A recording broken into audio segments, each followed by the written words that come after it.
Assalamualaikum warahmatullahi wabarakatuh. Kaum muslimin dan muslimat, saudara sebangsa dan setanah air, dimanapun Anda ada dan berada. Kembali hari ini bertemu dengan saya, Abu Fikri.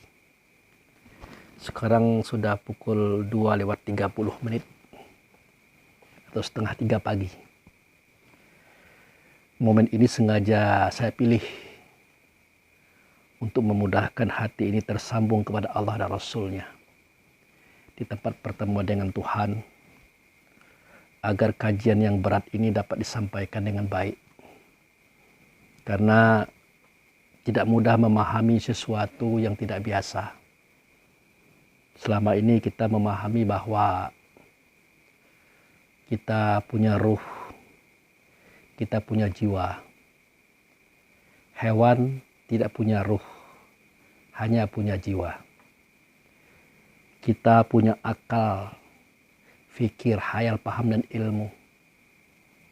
Hewan tidak punya akal, hanya punya insting atau naluri.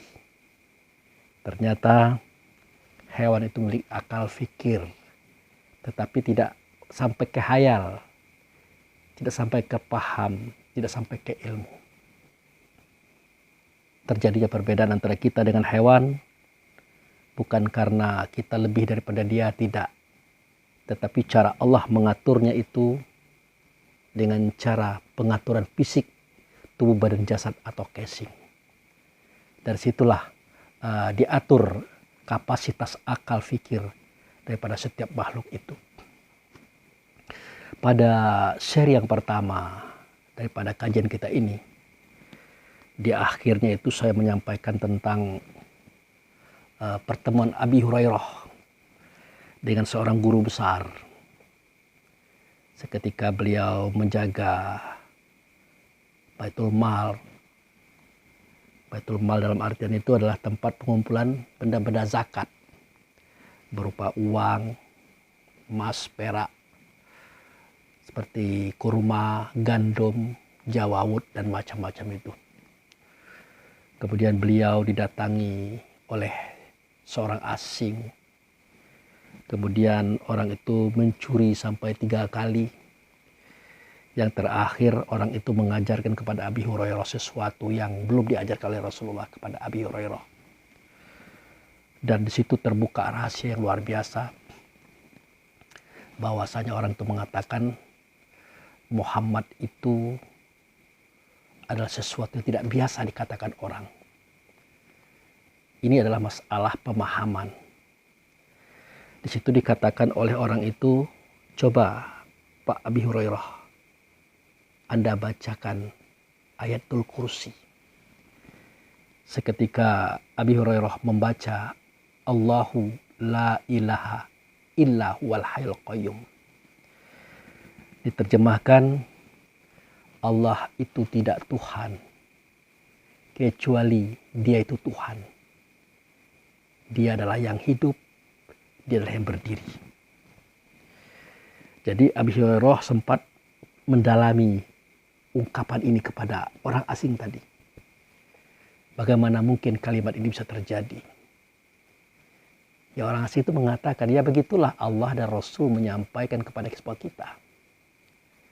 Allah itu tidak Tuhan, kecuali Dia itu Tuhan. Siapa Dia? Dia yang hidup, Dia yang berdiri. Lalu Allah bagaimana? Tentu Allah tidak hidup, melainkan menghidupkan. Allah tidak berdiri, melainkan mendirikan.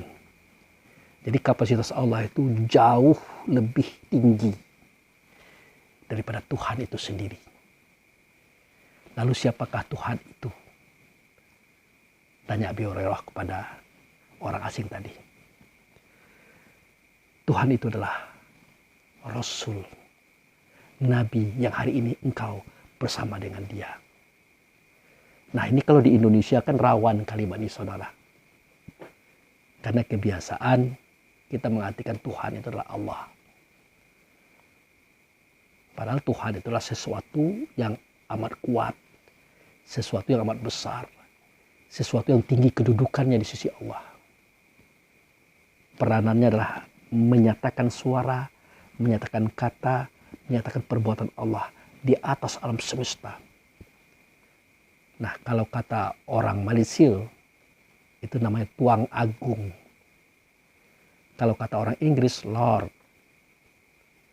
Nah, kalau kata orang Indonesia, Tuan. Maka dialihkanlah oleh orang Portugis, Tuan tadi menjadi Tuhan. Tapi fokusnya itu menunjukkan kepada orang besar. Jika saudaraku sempat membuka surat Yusuf, nah di situ kan ada seketika Nabi Yusuf di dalam penjara dan teman satu penjaranya itu yang tukang peras minuman anggur, dia dibebaskan dari penjara. Nah, coba Anda perhatikan di situ. Bagaimana kalimat Yusuf menyampaikan pesan bagi baginda raja kepada teman satu penjaranya itu. Dia berkata begini, sampaikan kepada Tuan Raja, Sang Tuhan. Di situ tulisannya Rob. Sampaikan bahwa aku ini tidak bersalah. Aku mohon dikeluarkan. Nah, di situ Anda akan melihat kalimat Rob atau Robbi, Robbun yang pernah kita dengar pada kitab Quran. Jadi Yusuf mengatakan kata itu, bahasa seperti itu. Jadi kata Rob yang diangkat oleh Yusuf, yang tertuang pada surat Yusuf di dalam Quran, itu menunjukkan orang besar, orang tinggi, orang hebat. Kepercayaan Allah yang memegang kekhalifahan di muka bumi. Itulah dia Rabb, itulah dia Tuhan besar, itulah Tuhan yang dikatakan oleh orang Portugis yang hari ini sering kita sebut-sebut, kita arahkan kepada Allah. Makanya rancu kalau kita mengartikan ada yang lain selain Allah dikatakan Tuhan. Rancu. Padahal itu tidak rancu, tetapi kita jarang saja membahasnya. Jadi pengertian Tuhan besar, Lord, Rabb atau Tuhan tadi adalah wujud serta Allah. Dia menyuarakan, dia mengatakan, dia memperbuat perbuatan Allah di alam semesta. Sehingga tidak gaib lagi Allah, melainkan nyata pada dia. Makanya orang itu ditaati dan diikuti dan bertanggung jawab atas segala kalanya di hadapan Allah, baik itu di dunia ataupun itu di akhirat. Itulah dia.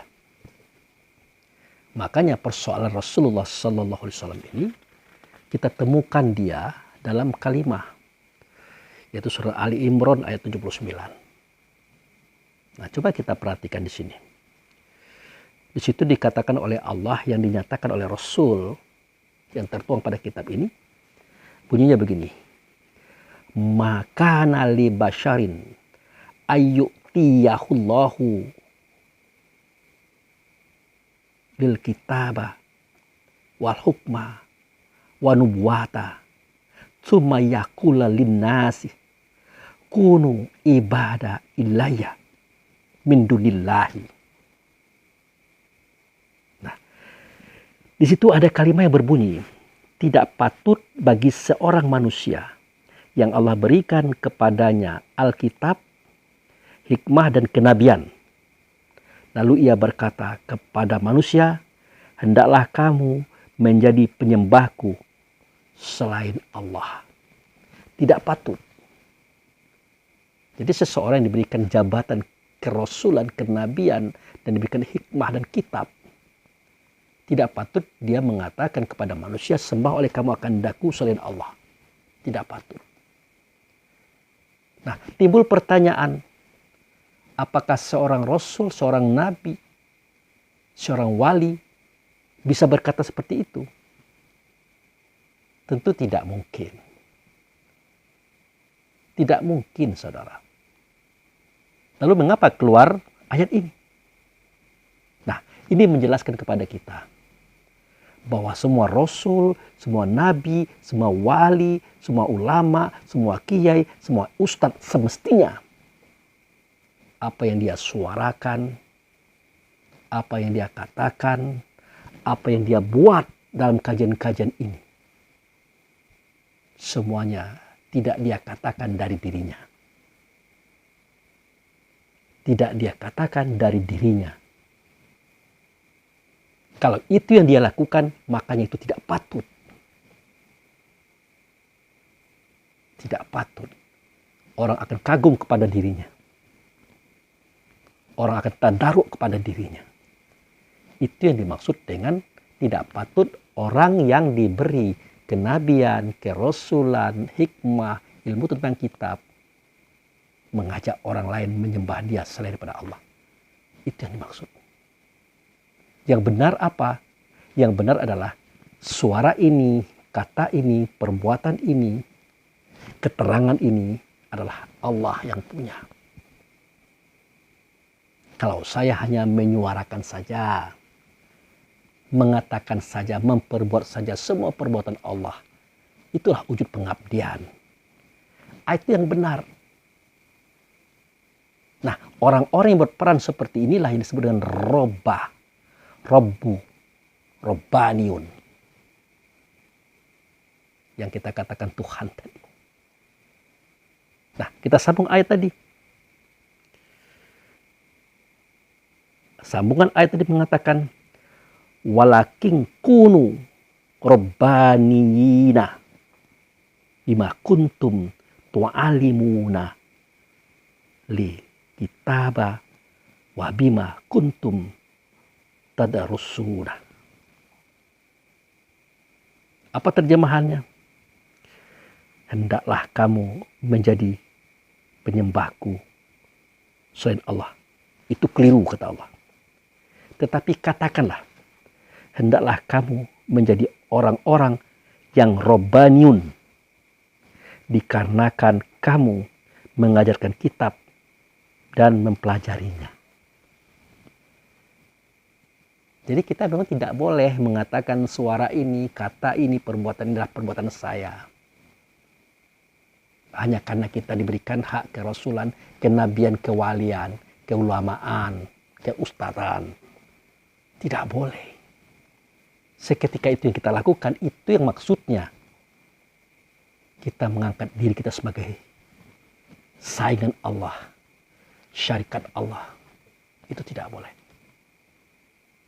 Biarkan Allah yang bersyarikat dengan kita, tanpa harus kita mengatakan kita adalah syarikatnya dia. Tentu menyuarakan suara Allah, mengatakan kata Allah, memperbuat perbuatan Allah. Sehingga Allah itu nyata di alam semesta melalui keberadaan diri kita. Itulah yang disebut dengan Robbaniun atau Robba atau Robbu. Nah, inilah orang-orang besar itu. Orang-orang kuat itu. Orang yang ditunjuk dan dipilih oleh Allah untuk menjadi khalifah di muka bumi. Tentu pengertian khalifah di sini tidak mesti presiden, tidak mesti raja, tetapi orang-orang yang menguasai di bidangnya masing-masing itu adalah khalifah juga. Nah, itu sebabnya kenapa saya tidak ragu mengatakan la ilaha illallah tadi.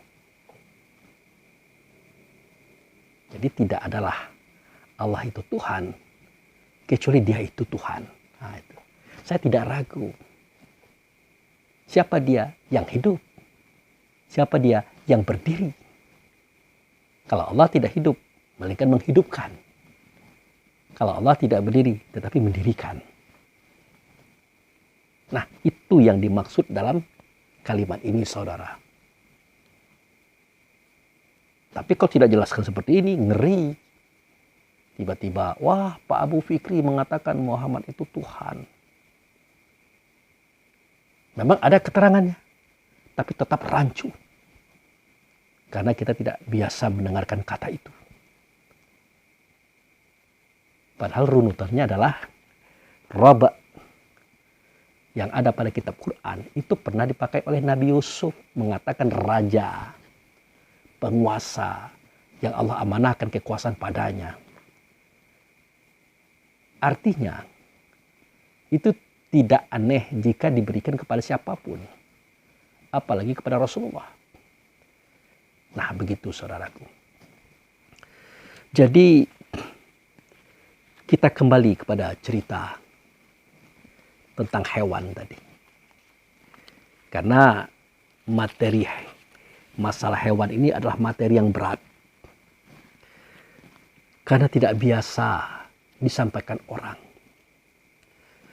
Oleh karena itu, saya mencoba untuk menawarkan sebuah informasi yang saya tangkap daripada Allah dan Rasul menurut pemahaman saya. Bukan berarti pemahaman orang lain salah, tidak. Tetapi saya juga punya pemahaman. Begini loh. Nah, menurut saya, hewan itu punya ruh sebagaimana ruh kita.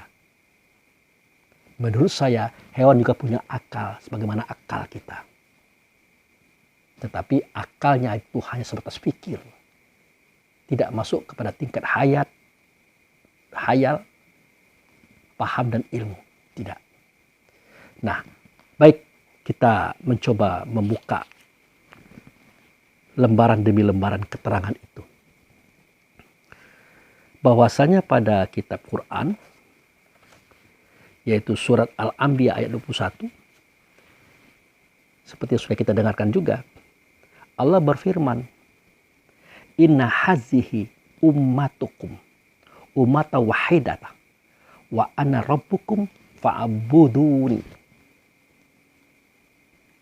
Sesungguhnya ini adalah umat kamu. Itu Allah ngomong kepada Muhammad. Muhammad ngomong kepada kaumnya. Dan tertulis pada kitab. Yaitu umat yang satu. Umat yang satu. Seperti saya sampaikan pada sesi pertama tadi. Umat itu asal katanya umi. Yang melahirkan. Yang menuruni, yang melazimi turunannya. Makanya saya katakan 4 pasal dijadikan daripada Muhammad. Negeri yang diberkati, aras di bumi, surga neraka, mukmin. Mukmin itu artinya orang yang percaya kepada Tuhan. Seketika dia zahir daripada Muhammad, dia bernama Nur. Yaitu Nur Muhammad. Muhammad itu Nur Allah. Allah itu Maha Nur. Seketika dia menyaksikan Allah. Yang tidak nyata Allah, maka nyata Muhammad. Waktu dia bernama mukmin. Tapi tetap dia waktu itu adalah cahaya. Nur. Yang dalam kondisi bebas. Belum terikat dengan bentuk dan rupa atau tubuh. Nah, nanti seketika dia masuk ke dalam tubuhnya masing-masing. Dia akan bernama dengan nama ayat atau tanda Allah dan Rasul yang ada pada benda-benda tersebut. Makanya asalnya itu adalah satu. Satu saja yang menjadikannya adalah Allah. Satu saja asalnya adalah Muhammad. Satu saja namanya adalah mukmin. Satu saja tempatnya adalah Baitullah hakikat. Dia ada di dalam tubuh-tubuh, badan-badan, jasad-jasad yang berbeda-beda kapasitasnya, saudara. Nah, begitu. Maka saya katakan seketika tubuhnya adalah cahaya, itulah kelompok Jibril, Mikail, Israel, Israfil, Raqib, Atib, Mungkar, Nangkir, Ridwan, Malik, dan miliaran malaikat yang lainnya. Seketika tubuhnya terbuat dari tanah, itulah Adam beserta keturunannya. Seketika tubuhnya terbuat dari api, itulah bangsa jin. Jadi tubuhnya itu berbeda-beda, ada cahaya, ada tanah, ada api. Tapi isi dalamnya sama. Satu ayat. Makanya kalau Rasulullah mengatakan balighu anni walau ayah. Sampaikanlah oleh kamu yang daripadaku. Sampaikan oleh kamu yang daripadaku. Hanya satu ayat. Yang tersebar banyak ada pada tubuh-tubuhnya masing-masing. Itulah dasar yang kita dakwahkan ini. Itulah dasar yang kita ceritakan hari ini. Yang satu ayat itu. Nah, begitu. Kemudian Allah Subhanahu wa Ta'ala. Bahasanya seperti itu. Allah Subhanahu wa Ta'ala. Kita sering mengatakan kata itu. Subhanahu wa Ta'ala. Subhanahu. Artinya sucilah dia. Wa dan Ta'ala di atasnya. Allah, sucilah dia di atasnya. Siapa yang di atas Allah? Tidak ada. Allah yang di atasnya dia. Dia itu suci. Allah di atasnya. Nah, yang suci, yang Allah di atasnya itu adalah Rasul, saudara. Maka kalau dikatakan Allah Subhanahu wa Ta'ala, itu sama kalimatnya dengan Allah dan Rasul. Itu maksudnya. Allah Subhanahu wa Ta'ala. Allah, sucilah dia di atasnya. Allah, sucilah dia di atasnya. Ya Allah di atasnya. Di bawahnya Allah. Itulah Rasul. Makanya kalau Anda bertanya kepada saya, kok Pak Abu Fikri kalau ceramah selalu ngomong Allah dan Rasul, Allah dan Rasul, Allah dan Rasul. Itu sama artinya dengan Allah Subhanahu wa Ta'ala. Nah, begitu juga masalah penciptaan ini. Yang tadi saya katakan ada casingnya cahaya, ada casingnya tanah, ada casingnya api. Nah, pada level kedua, tingkat kedua, ada casingnya atau tubuhnya terbuat dari angin. Namanya roh rehan. Ada casingnya atau tubuhnya terbuat dari air. Namanya roh rahmani. Ada casingnya atau tubuhnya terbuat daripada tanah. Namanya roh jasmani. Ada casingnya terbuat daripada api. Namanya roh idafi.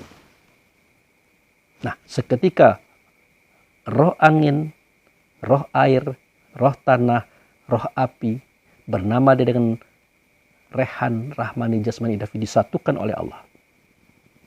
Kalimatnya disatukan oleh Allah ya. Tetapi yang menjadikan adalah wujud serta Allah. Itu Muhammad tadi. Nah, dari sinilah terjadinya langit. Terjadinya bumi. Beserta isi-isinya. Bumi ada ruhnya yang juga dikatakan ayat. Langit ada ruhnya yang juga dikatakan ayat. Apa yang ada di antara kedua-duanya ada ruhnya juga dikatakan ayat. Seperti gunung, laut, danau, sungai, hewan-hewanan, sayur-sayuran, buah-buahan, biji-bijian. Apa saja, semuanya ada ruhnya yang dikatakan ayat. Sumbernya satu. Nah, makanya Allah berfirman melalui Rasulnya yang bunyi sebagai berikut. Inna kulla syai'in khalaqnahu biqadari. Atau bil qadar. Apa maksud kalimat ini? Nah, kalimat ini saya temukan pada surah Al-Qamar ayat 49. Maksudnya adalah sesungguhnya kami menciptakan segala sesuatu menurut ukuran. Jadi segala sesuatu yang Allah ciptakan, yang Rasul nyatakan, itu berdasarkan ukuran. Yang saya katakan istilah kapasitas tadi.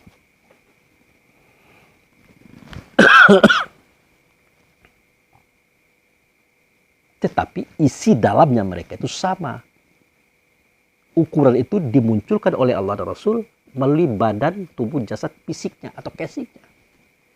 Itu akan mempengaruhi kapasitas akal fikir daripada setiap makhluk yang ada di dalamnya. Begitu saudara.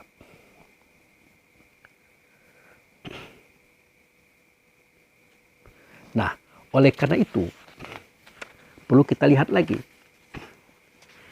Setelah kita tahu bahwa malaikat, Adam, iblis beserta jin yang lainnya, casing berbeda tapi isinya sama. Dia adalah umat yang satu. Setelah kita tahu bahwa angin, air, tanah dan api berbeda fisiknya, berbeda sifatnya.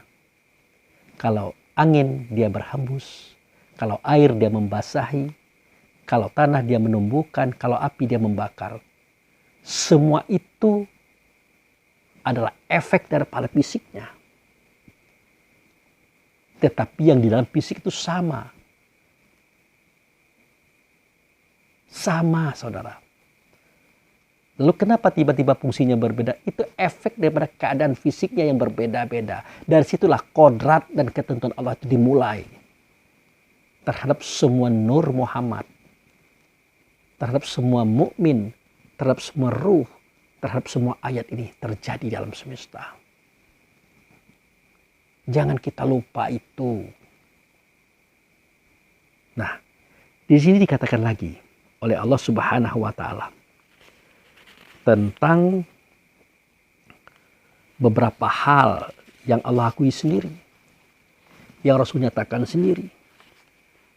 Seperti pada surah Ali Imran ayat 190. Di sini dikatakan, Inna fi khalaqis samawati wal ardi wa ikhtilafil laili wan nahari la ayati li ulil albab. Apa maksudnya? Sesungguhnya pada penciptaan langit yang 7 dan bumi yang 7 dan pertikaian malam dan siang, sungguh semua itu adalah ayat. Jadi langit yang 7, bumi yang 7, bahkan siang dan malam di dalamnya terdapat ayat. Di dalam terdapat nur Muhammad. Di dalamnya terdapat mukmin yang saya ceritakan tadi. Satu asalnya. Nah, kejadian ini hanya diketahui oleh ulil albab. Sungguh semua itu adalah ayat. Bagi siapa? Bagi ahli fikir atau ulil albab. Jadi Allah sendiri yang mengatakan asalnya adalah nur. Kemudian diberi nama mukmin. Seketika ditiupkan dia ke dalam tubuh namanya ruh. Seketika sudah berada di tubuh, dia berubah nama menjadi ayat atau tanda Allah dan Rasul yang ada padanya. Ada pada diri kita, pada diri jin, pada diri malaikat, pada diri angin, air, tanah, api. Ada pada langit, ada pada bumi, ada pada isi di antara kedua-duanya. Makanya dulu pernah saya katakan bahwa seketika Rasulullah berkata, Zalikal kitab la raiba fihi hudal lil muttaqin. Sedemikian itu kitab. Tidak ada keraguan padanya. Petunjuk bagi orang yang bertakwa. Tentu sahabat bingung. Rasul ini tidak pernah megang kitab. Tidak pernah membawa kitab atau buku. Lalu kitab ini kitab apa? Ditanya oleh sahabat, ya Rasulullah, mahwal kitab? Dijawab oleh beliau, Alkitabul Quran. Kitab itu adalah Quran, kitab itu adalah bacaan. sesuatu yang didengar, yang dilihat, yang dirasakan, yang dipikirkan keberadaannya. Itu bacaan. Nah, sahabat sembari semakin bingung. Kalau diartikan itu bacaan dalam bentuk tulisan, bingung dia. Tapi kalau diartikan itu adalah sesuatu yang didengar, sesuatu yang dilihat, sesuatu yang dipikirkan, sesuatu yang dirasakan, sesuatu yang dipahami. Mungkin sahabat cepat memahami itu. Nah, tapi sahabat waktu itu tidak berpikir seperti itu. Seketika Rasul mengatakan Alkitabul Quran, diartikan bacaan dalam bentuk tulisan. Bingung dia. Maka sahabat pun bertanya, ya Rasulullah, mahwal Quran. Di situ baru dibukakan oleh Rasul. Saudaraku lihat pada surat Al-Ankabut ayat 49. Ditunjukkan semua rahasia alam semesta itu melalui diri kita, saudaraku. Apa kata Rasul? Bal huwa ayatu bainatu fi sudurul lazi utul ilmi wa ma yajhadu fi ayatina ila zalimun. Sesungguhnya kitab itu adalah Quran. Quran itu adalah ayat dalam dada kamu. Namanya ilmu. Tidak ada yang mendustakan ayat ini kecuali orang yang zalim. Ayat yang dimaksud itu adalah ruh kita, saudara. Ruh kita. Karena dia berada pada tubuh yang seperti ini, namanya insan.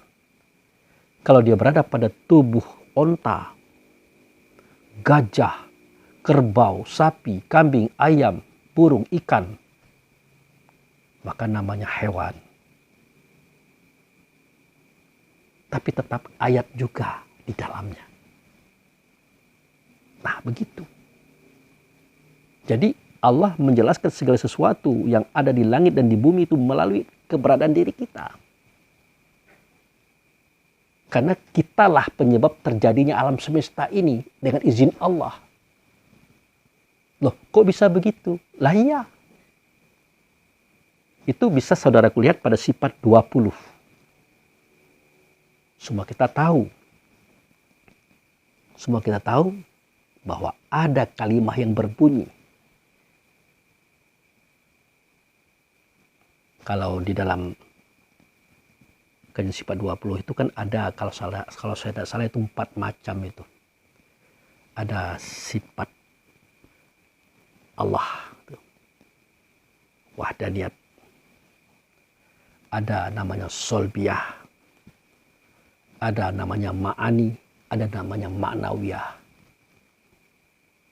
Nah, kita tidak akan menyampaikan itu pada forum ini. Kita sampaikan intinya saja. Allah itu bersifat dengan sifat yang disebut dengan kodrat. Artinya kuasa.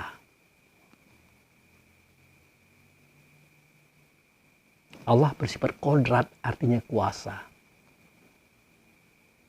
Di manakah tempat nyatanya kekuasaan Allah itu? Kalau di Allah tidak nyata bagi kita, dia akan nyata seketika sifat itu ada di Rasul. Makanya kalimatnya berbunyi, kodrat di Allah, nyata di Rasul.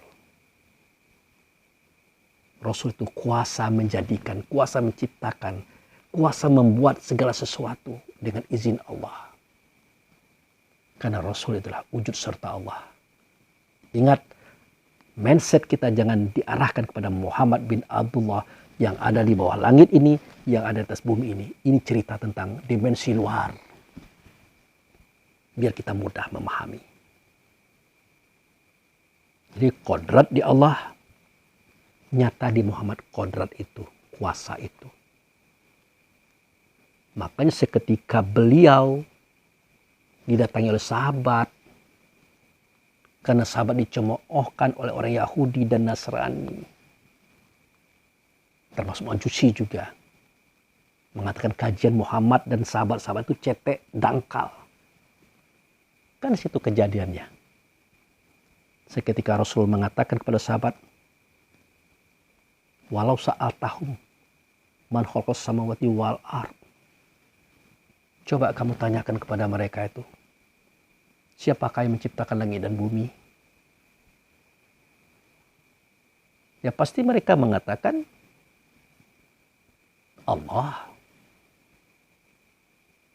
Akhirnya dikatakan oleh Rasulullah. Qulil hamdulillahi bal qasirahum la ya'lamun. Katakan hai Muhammad, bukakan rahasianya hai Muhammad. Sesungguhnya menjadikan langit dan bumi itu adalah Alhamdulillah. Alif Lam itu nama Allah, Hamdu itu nama beliau. Artinya wujud serta Allah. Tapi kebanyakan mereka itu tidak tahu. Di sini jelas nyata kuasa Allah pada beliau, Rasul itu. Nah, kalau di Allah itu kodrat, nyata dia di Rasul. Di kita kodirun.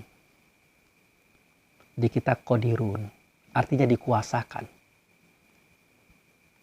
Di mana tempat tetapnya?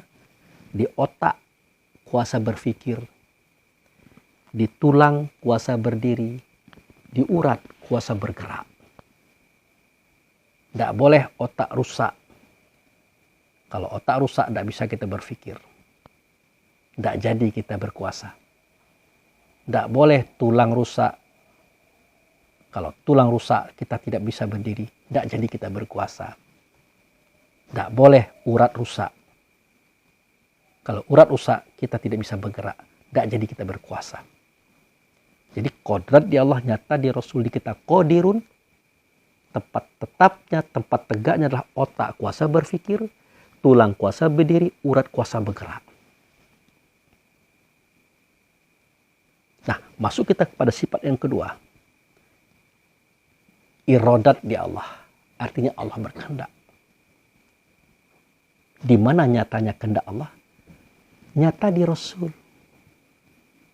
Di kita sifat itu ada juga. Namanya bukan irodat tapi maridun, berkehendak. Kapan kita berkehendak? Seketika otak, tulang, dan urat ditutupi oleh daging, kulit, dan bulu atau roma pada kita. Jadi irodat di Allah nyata di Rasul, di kita maridun, tempat tegak itu adalah pada daging, kulit, bulu, atau roma pada kita. Yang membungkus otak, tulang, dan urat. Sejak itu kita butuh tempat berpijak.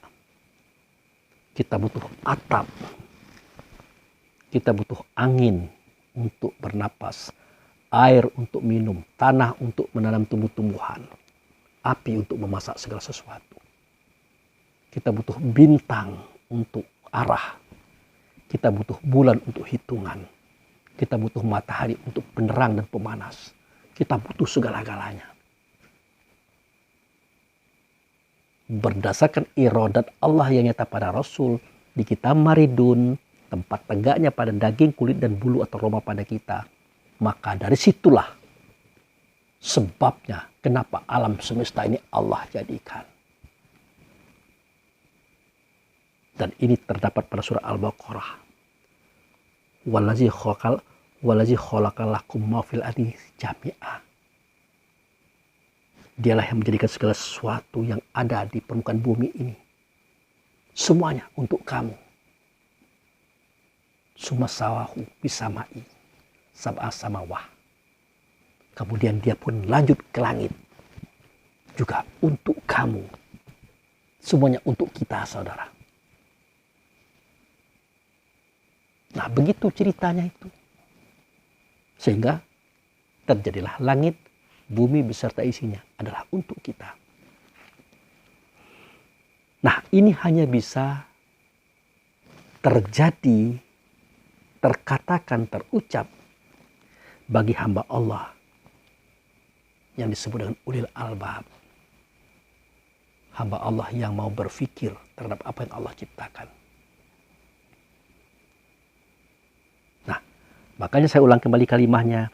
Inna fi khalqis samawati wal ard waqtilafi laili wa nahari la ayati li ulil albab. Sesungguhnya penciptaan langit yang 7, bumi yang 7, bahkan pertikaian malam dan siang, itu adalah cerita tentang ayat. Isinya itu adalah ayat. Di dalam langit ada ayat, di dalam bumi ada ayat, di dalam siang ada ayat, di dalam malam ada ayat. Di dalam antara keduanya adalah ayat. Yang ayat itu kita kenal dengan nama mukmin. Yang ayat itu kita kenal dengan nama Nur Muhammad. Nah, itu dia. Kemudian kita masuk lagi kepada ayat yang lain atau keterangan yang lain.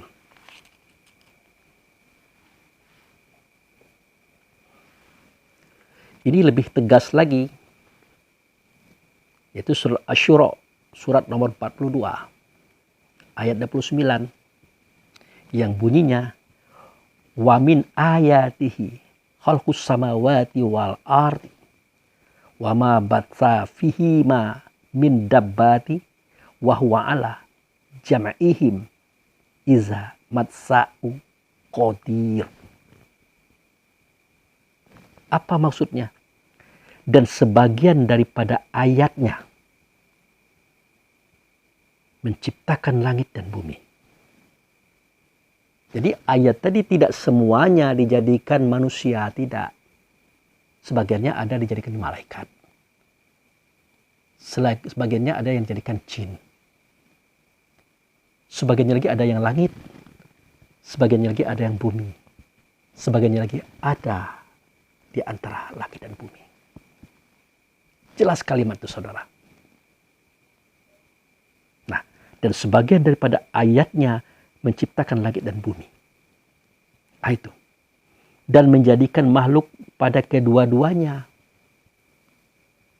Nah, di sini termasuk hewan. Isi dalam hewan itu adalah Nur Muhammad. Adalah mukmin, adalah ruh. Seketika masuk namanya ayat. Ini tidak bisa dibantah karena keterangannya begini. Dan ia maha kuasa mempertemukan kedua kelompok makhluk itu jika ia kehendaki. Artinya di langit ada makhluk, di bumi ada makhluk. Dia kuasa mempertemukan jika dia kehendaki. Nah, ini sudah saya jelaskan pada keterangan season pertama. Tentang Rasulullah itu berdakwah kepada bangsa jin. Bangsa yang tidak nyata, tidak terdengar, tapi dia ada. Apakah termasuk alien itu, Pak Abu Fikri? Ya boleh jadi. Sebagian daripada yang ada, yang baru kita ketahui. Bahkan di dalam laut, di dalam danau, di tempat-tempat yang sepi, juga terdapat kerajaan alien yang jarang terdeteksi oleh manusia, tapi manusia tahu. Nah kan sekarang zaman modern, silakan Anda buka YouTube. Berapa banyak penemuan para ahli tentang makhluk-makhluk aneh yang ada di langit, di bumi, di laut, bahkan di danau, di tempat-tempat terpencil. Begitu. Belum lagi kalau kita pergi ke negara Peru. Negara Peru.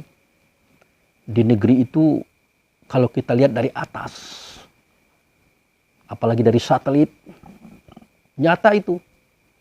Di permukaan buminya itu ada gambar kera, ada gambar burung, ada gambar ikan, dan gambar-gambar yang lain.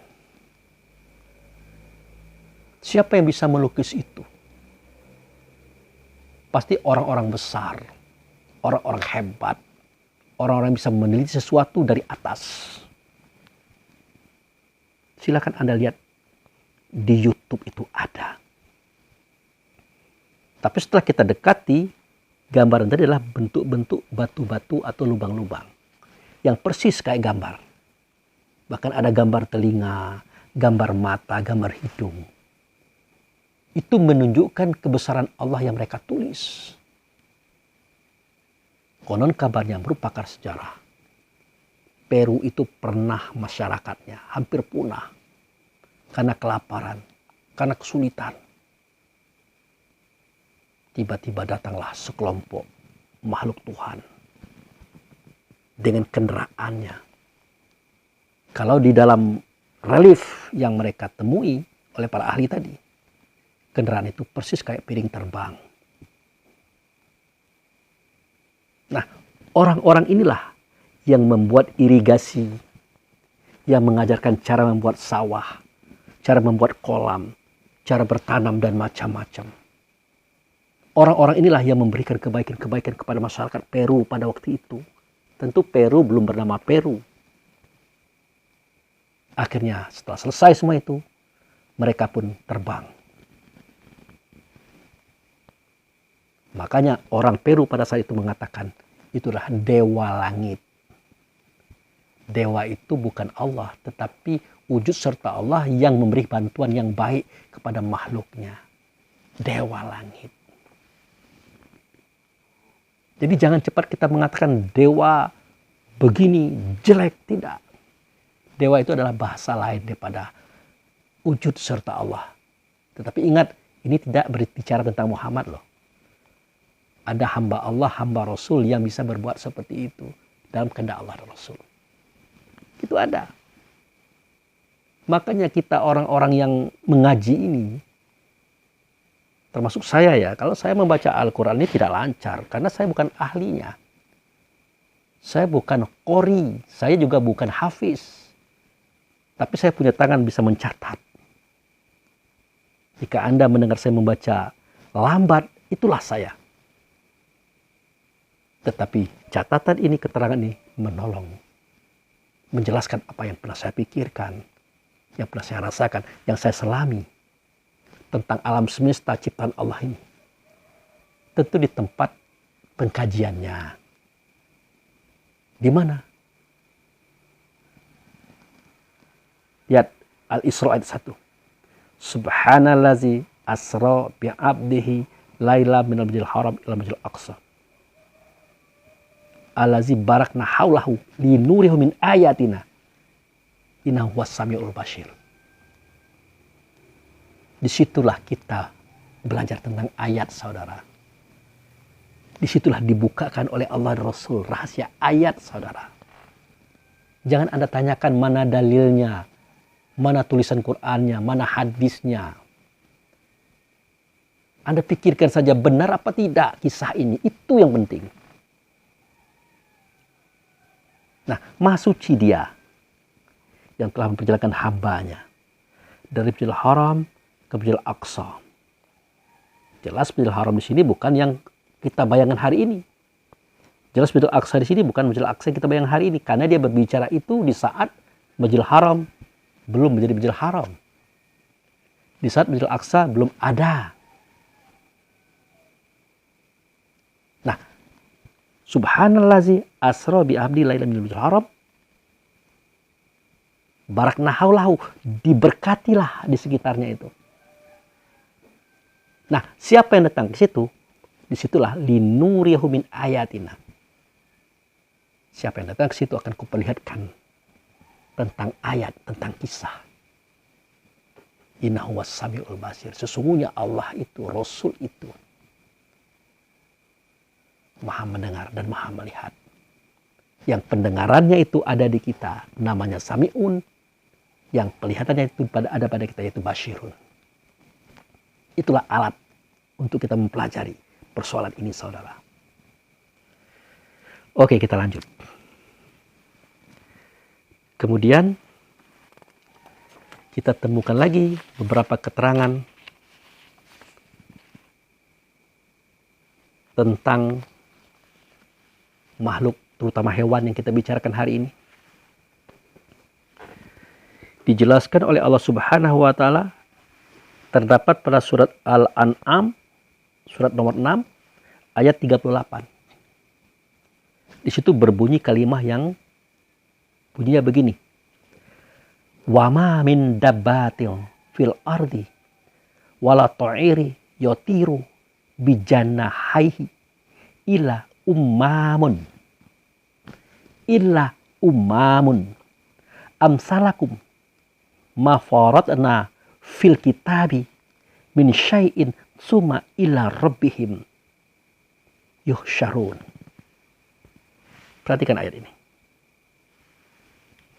Perhatikan surat Al-An'am surat nomor 6 ayat 38 ini. Tiadalah binatang-binatang yang ada di bumi.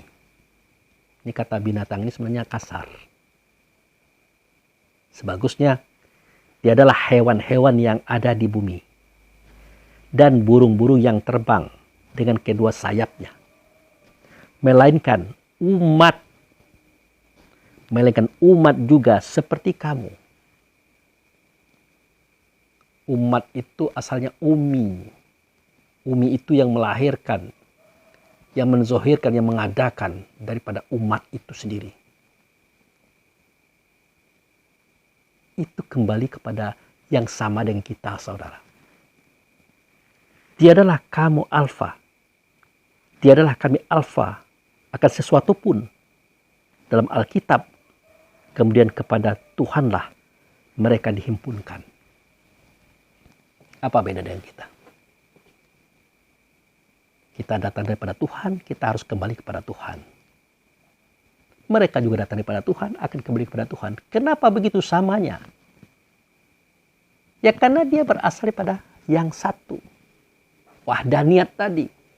Satu yang menjadikannya Allah, satu asalnya Muhammad, satu namanya Mu'min, di tempat yang satu namanya Baitullah. Dia adalah nur, dia adalah mukmin, dia adalah ruh. Seketika terpari dalam tubuh masing-masing, dia adalah ayat. Ada bernama malaikat, manusia, jin, langit, bumi, hewan, tumbuh-tumbuhan, laut, sungai, danau, angin, air, tanah, api, semuanya. Isi dalamnya sama. Itu ayat. Dulu dari Allah datangnya. Kata Allah pada ayat ini, nanti juga akan kembali kepada Allah juga. Sama. Selanjutnya lagi. Nah. Ternyata ada persamaan lagi antara kita dengan mereka. Apa itu? Pada surah Al-Isra, yaitu surah nomor 17, ayat 44. Dijelaskan di situ bahwa tusabbihul lahu samawatu wal ard. Tusabbihul lahu samawati sab'a wal arda wa man fihinna wa im min syai'in illa yusabbihu bihamdihi walakin la tafqahuna tasbihihim. Perhatikan ayat ini. Langit yang 7. Bumi juga yang 7. Dan segala yang ada di dalamnya bertasbih kepada Allah. Bertasbih kepada Allah artinya bertasbih juga kepada Rasul. Ucapannya subhanallah. Subhanallah. Subhanallah. Apakah Allah dan Rasul itu kotor? Kemudian dia bisa bersih dengan ucapan subhanallah? Tidak. Allah dan Rasul itu sudah suci terdahulu, saudara. Jadi makna subhanallah yang kita ucapkan adalah supaya kita mensucikan pula apa yang datang daripada Allah dan Rasul. Ya alam dada kita, dada istri kita, dada anak kita, dada orang lain, dan dada makhluk-makhluk lain. Mohon disucikan, mohon dihargai, itu maksudnya. Kemudian, tak ada satupun melainkan bertasbih. Seperti saya katakan tadi. Dengan memujinya. Tetapi kamu sekalian tidak mengerti tasbih mereka. Kita tidak mengerti cara mereka tasbih. Cara mereka mensucikan diri. Tidak mengerti. Yang kita tahu, ular mencotok, kalajengking menjepit, lipan menggigit, harimau memakan, buaya memakan, apalagi. Itu yang kita tahu. Yang kita tahu, angin berhembus, air membasahi, tanah menumbuhkan, api membakar. Yang kita tahu, iblis menggoda. Yang kita tahu, kita harus beribadah dengan baik. Itu yang kita tahu. Tetapi di dalam pengetahuan itu menunjukkan itulah wujud tasbih. Tasbihnya ular itu mencotok. Tasbihnya lipan itu menggigit. Tasbihnya kalajengking itu menjepit. Tasbihnya buaya itu memakan. Tasbihnya harimau itu memakan. Semua yang terjadi pada aktivitas alam semesta itulah wujud tasbihnya. Memang betul Allah mengatakan, tetapi kamu tidak mengerti bagaimana tasbihnya. Kalau kita tidak pikirkan, tidak mengerti kita. Makanya kita sering menyalahkan sesuatu yang tidak kita sukai. Itu karena kita tidak mengerti. Padahal segala sesuatu itu harus ada. Karena dengan keberadaannya lah kita waspada dalam hidup ini. Kita harus bersihkan rumah, nanti masuk ular, masuk kalajengking, masuk lipan. Kita harus padamkan lampu sebelum tidur, nanti terbakar. Kita harus pakai baygon atau apa saja supaya jangan digigit nyamuk. Semua yang mereka lakukan terhadap kita, terhadap alam, itu wujud tasbihnya mereka. Untuk menggerakkan aktivitas kita sebagai hamba Allah, sebagai khalifahnya di muka bumi. Itu saudaraku. Maka jangan bersangka buruk kepada Allah dan Rasul terhadap apa yang sudah dia jadikan. Itu sebabnya saya pernah berkata, jangan dihinakan si hitam. Tanpa hitam tidak ada putih. Jangan dihinakan si kecil. Tanpa kecil tidak ada si besar. Jangan dihinakan si buruk. Tanpa buruk tidak ada si baik. Jangan dihinakan si jahat. Tanpa si jahat tidak ada si benar. Segala sesuatu itu berhubungan. Bahkan kalau kita dapat hitam, dapat kejahatan, dapat kerusakan yang disebut dengan musibah, justru di dalamnya itu terdapat hikmah.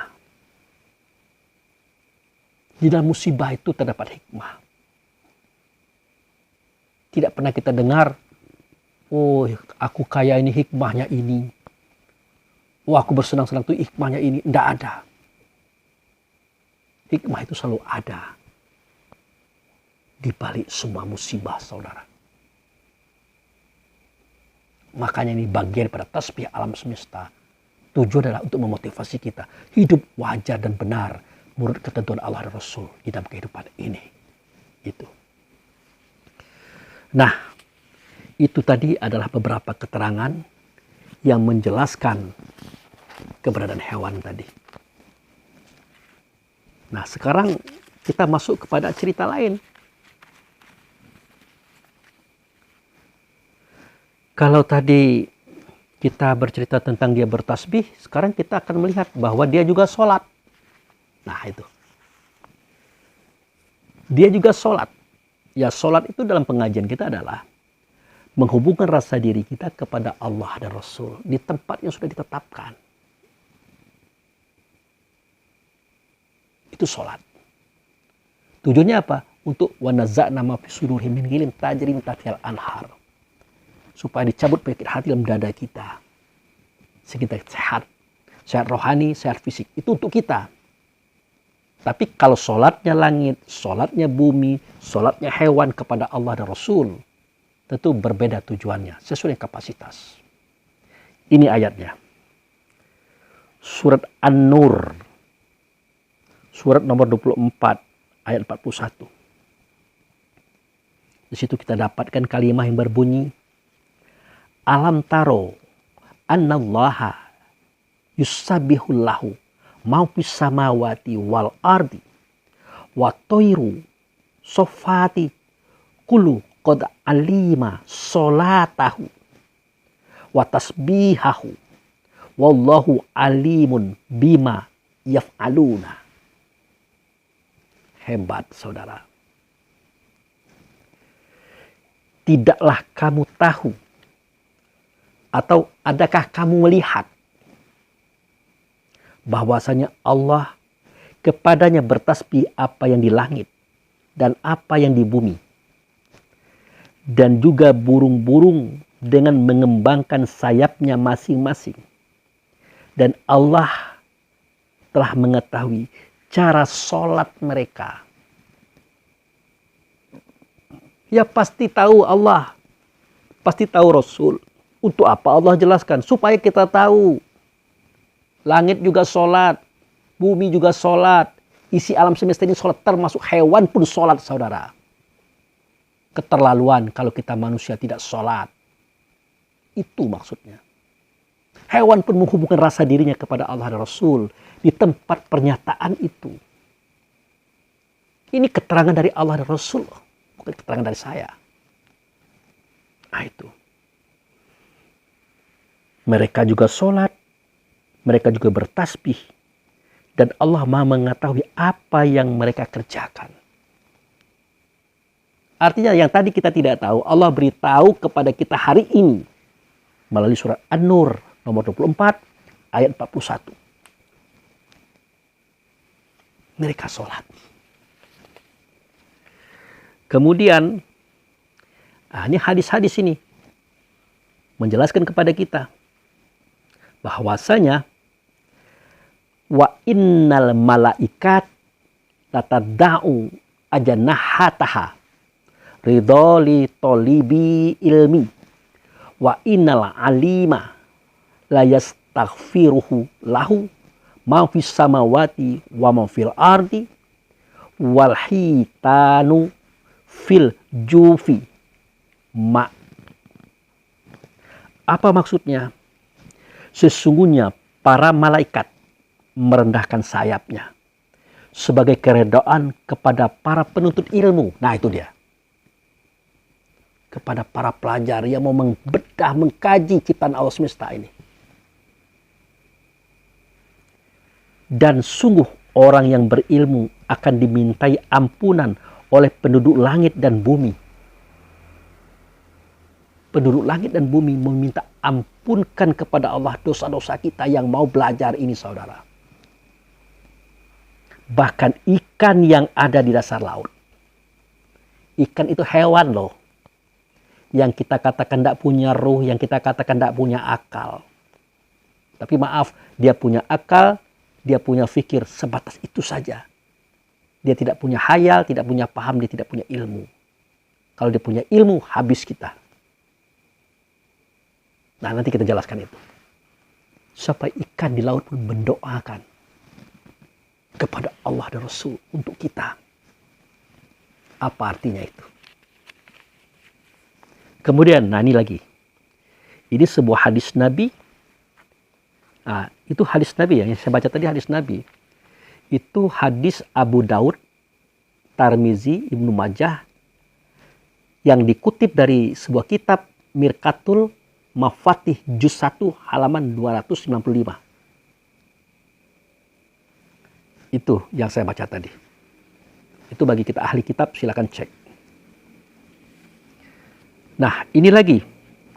Ada sebuah hadis dari Abu Umamah Al-Bahlil diriwayatkan oleh Tirmizi, disahihkan oleh Syekh Albani. Yang bunyinya begini. Innallaha wa malaikatahu wa ahlas samawati wal ardi hatal namlata fil juhriha wa hatal huta la yusalluna ala mu'allami nasi khair. Apa terjemahannya? Kita lihat. Sesungguhnya Allah dan para malaikatnya, penduduk langit dan penduduk bumi, sampai-sampai semut di dalam sarangnya dan ikan di lautan turut mendoakan kebaikan untuk orang-orang yang mengajarkan kebaikan kepada orang lain. Dan mereka pun adalah orang baik. langit, bumi, malaikat, semut, ikan, ini adalah perwakilan nama hewan, saudara. Artinya semua hewan mendoakan itu untuk kita. Makanya kalau ular masuk, lipan masuk, kalajengking masuk rumah, kalau bisa diusir saja dulu. Atau semut rame-rame, kalau bisa diusir saja dulu. Kenapa sedemikian? Mereka itu punya jasa atas diri kita masing-masing. Dia mendoakan para ulil albab, para ahli fikir, para orang-orang yang mau belajar agama ini. Yang mengembangkan untuk ilmu pengetahuan, sosial, budaya, dan politik, dan seterusnya. Itu didoakan oleh para hewan tadi. Usir saya dulu. Cari jalan aman. Kalau tidak bisa juga apa boleh buat. Kita sembelih dia. Dalam bahasa kasarnya kita bunuh dia. Dengan mengucapkan Bismillahirrahmanirrahim. Kita antarkan ruhnya kepada Tuhan di sisi Baitullah. Karena dia mengancam. Begitu cara kita menghadapi hewan-hewan tadi, saudara. Tidak sembarangan. Termasuk membunuh nyamuk. Nanti saya jelaskan bagaimana persoalannya. Nah, kemudian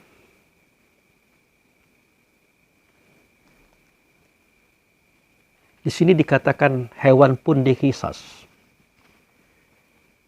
Nah, ini hadis hadis yang diriwayatkan oleh Ahmad. Yaitu hadis nomor 7404 dan diriwayatkan juga oleh Muslim nomor 6745. Di situ beliau itu berkata,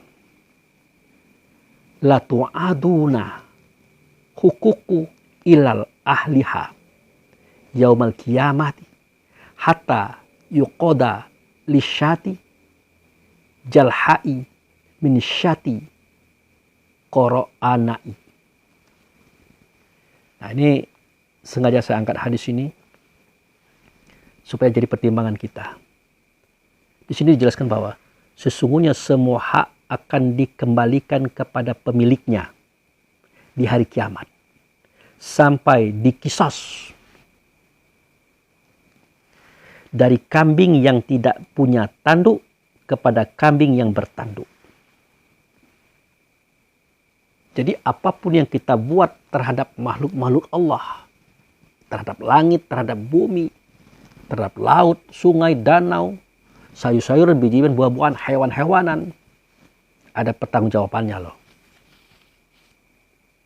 Makanya kita dalam hidup ini hati-hati. Hati-hati. Kalau mau keluar rumah, berarti kita memijak bumi. Jangan sombong, jangan angkuh kata Allah. Janganlah kamu berjalan di muka bumi itu dengan sombong dan angkuh. Jangan kata Allah.